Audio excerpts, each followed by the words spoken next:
அன்பே சிவம் மனமே குரு. குரு பிரம்மஸ்ரீ நித்யானந்த சாமிகள் ஆசியோடும்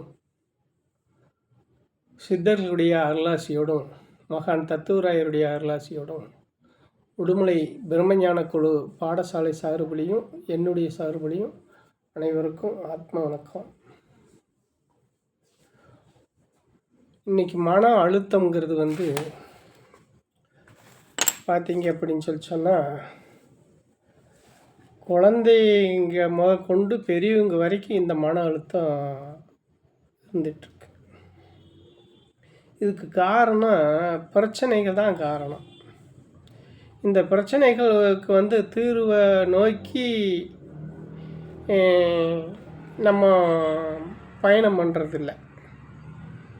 இந்த பிரச்சனைகளுக்கு ஒரு தீர்வை நோக்கி நம்ம பயணம் பண்ணணும் அப்படின்னு சொன்னால் இந்த மன அழுத்தம் நமக்கு வராது. நம்ம முதல்ல ஒன்றை புரிஞ்சுக்க வேணும்.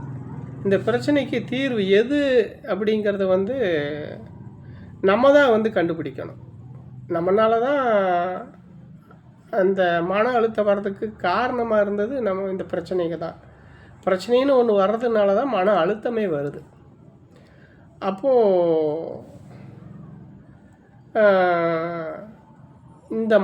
இந்த பிரச்சனைக்கு இந்த மன அழுத்தத்துக்கு பிரச்சனை தான் காரணமாக இருக்குதுன்னா அதுக்கு ஒரு தீர்வை காண்றதுக்கு நம்ம முயற்சி எடுத்து தேட வேணுமே தவிர அதை விட்டுட்டு அடுத்தவங்க கிட்ட இதை பற்றி சொல்லி அவங்க நமக்கு அதுக்கு அவங்க அனுபவத்தை நம்மக்கிட்ட சொல்லி அந்த அனுபவத்தை வச்சு இந்த மாதிரி இருக்கிற பிரச்சனைகளுக்கு இந்த மன அழுத்தத்துக்கு காரணமாக இருக்கக்கூடிய பிரச்சனைகள் மற்ற இதுகளை நம்ம தீர்வு காணணும்னா முடியாது.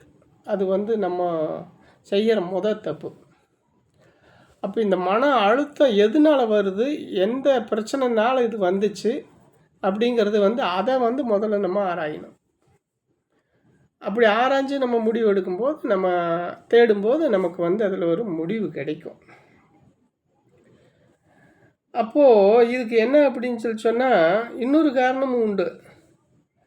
இந்த மன அழுத்தம் வர்றதுக்கு இந்த பிரச்சனை உருவானதுக்கு காரணமாக இருக்கிறது மெயினான பிரச்சனை பார்த்திங்கன்னா ஒரு பொருளும் பேர்லேயோ அல்லது ஒரு காரியத்து மேலேயோ ஒரு செயல் பேர்லேயோ நமக்கு வேக்கை அதிகப்படியான அது பேரில் ஒரு பற்று ஆசை ஏதோ ஒன்று. ஆனால் அந்த ஆசை, அந்த வேக்கை, அது மேலே இருக்கக்கூடிய அது மேலே இருக்கக்கூடிய அந்த வேகம், அதாவது நமக்கு எப்படி சொல்கிறதுன்னா எப்படி இதை நம்ம அனுபவிக்கணும் அப்படிங்கிற ஒரு வேக்கை. அப்போ அந்த வேக்கை நமக்கு நடக்காமல் போகையில் மனம் சோர்வாகுது. மன சோர்வடைகிற போது என்ன ஆகுது, மன அழுத்தம் உருவாகுது. மன அழுத்தம் உருவாகிற போது என்ன வருது, நமக்கு எல்லா பிரச்சனையும் என்ன இப்படி நடக்காமல் போச்சே, இது இந்த மாதிரி ஆகிப்போச்சு. அப்போது இதுக்கு எது காரணமாக இருந்ததுன்னா ஒரு செயல் பேரில் நம்ம வச்சுருந்த அந்த வேக்கை தான். அந்த இது நடந்தாலும் எந்த ஒரு விஷயமா இருந்தாலும் கையில் எடுத்து அதை பார்க்கலாம். ஆனால் அதுக்கு முக்கியத்துவம் கொடுக்கக்கூடாது. நடந்தாலும் சரி நடக்காட்டாலும் சரின்னு ஃப்ரீ ஆகிடணும். நடந்தால் லாபம், நடக்காட்டி போகுது அப்படிங்கிற ஒரு மனநிலையில் இருந்தோம்னா நம்ம மன அழுத்தத்துக்கு ஆளாக மாட்டோம். இந்த மன அழுத்தத்தினால என்ன ஆகும்னா உடம்பு கெடும். உடம்பு கெட்டுதுன்னா எல்லாமே கெட்டு போயிடும். முதல்ல மன அழுத்தம், மனங்கெடு, மனதுனால மன அழுத்தம் ஏற்பட்டு மனங்கெடு, உடல் கெடும்.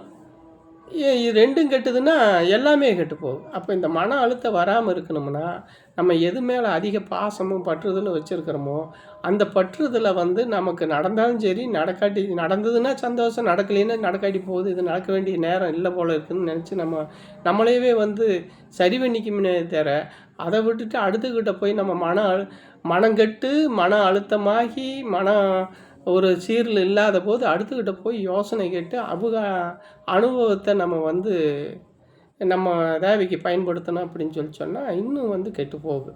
அப்போ இதுக்கு நல்ல நம்ம யோசனை பண்ணி என்னென்னா, முதல்ல வந்து யோசிச்சு பாருங்கள். மன அடக்கம், புலனொடுக்கம் யாருக்கு இருக்குதோ அவங்களுக்கு வந்து இந்த மாதிரி பிரச்சனையே வராது. வேக்கை காரணமாக தான், வேக்கை முதல்ல காணாமல் போச்சுனாலே வந்து இந்த மன அழுத்தம் நமக்கு வராது, மன அமைதிக்கு வந்துடும். அப்போது அமைதி உள்ள மனசில் வந்து அழுத்தம் என்பதுங்கிறதே இருக்காது. ஆனால் மகிழ்ச்சியாக கடைசி வரை மனிதன் வாழ முடியாமல் போகிறதுக்கு காரணம் இந்த வேக்கை தான். அப்போ இந்த வேக்கைங்கிறத வந்து மனுஷன் வந்து அதுக்கு முக்கியத்துவம் கொடுக்காமல் இருந்தால் மன அழுத்தம் நமக்கு வராது, நமக்கு பிரச்சனையும் இருக்காதுங்கிறது தான் சொல்ல வேண்டியது. அனைவருக்கும் ஆத்ம வணக்கம்.